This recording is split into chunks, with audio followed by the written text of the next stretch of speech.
Winning Shiv Baba's Heart. The art of tending the spiritual stove.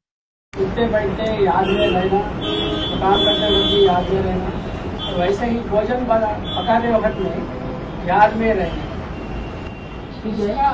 उसका प्रभाव और अनुभव कैसा मिलेगा? Student, we should stay in remembrance while standing, sitting down and performing actions. Similarly, we should stay in remembrance while cooking food.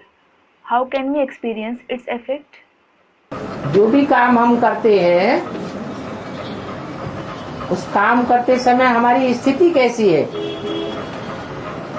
उस स्थिति का कार्य के ऊपर प्रभाव पड़ता है। Baba, the stage that we have while performing a task has an effect on it. अब भोजन बनाना तो बहुत ऊंची चीज है।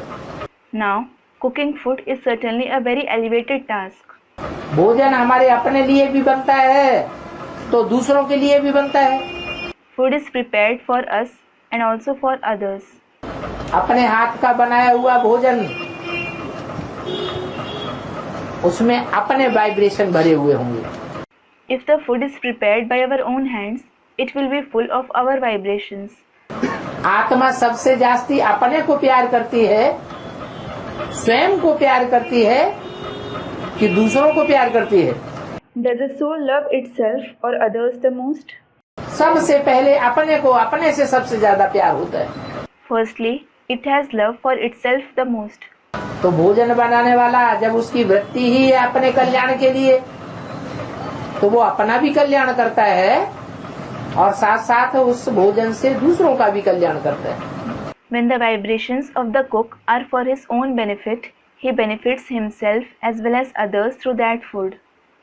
वाइब्रेशन बाबा की याद के होंगे, तो बाबा की याद के वाइब्रेशन उस भोजन में भी भर जाएंगे। If the vibrations are of Baba's remembrance, that food will also be full of those vibrations. जो भी उसको खाएंगे, उनकी वृत्ति भी अच्छी बनेगी। Whoever eats it, his vibrations will also become good. कोई को इन बातों पर विश्वास नहीं होता है, If someone doesn't believe this fact, तो 4-6 दिन वैश्याओं के यहाँ जाकर के भोजन खा के देख लो। he can go and have food in a brothel for 4 to 6 days. अवस्था खराब हो जाएगी, His stage will deteriorate. बाबा की याद से महरूम हो जाएंगे, He will lose Baba's remembrance. क्योंकि वैश्याओं के यहाँ तो बेविचार ही बेविचार चलता है। It is because there is adultery and just adultery in a brothel. बुद्धि बेविचारी बनने से बाबा की याद आएगी नहीं। He won't have Baba's remembrance by having an adulterated in intellect.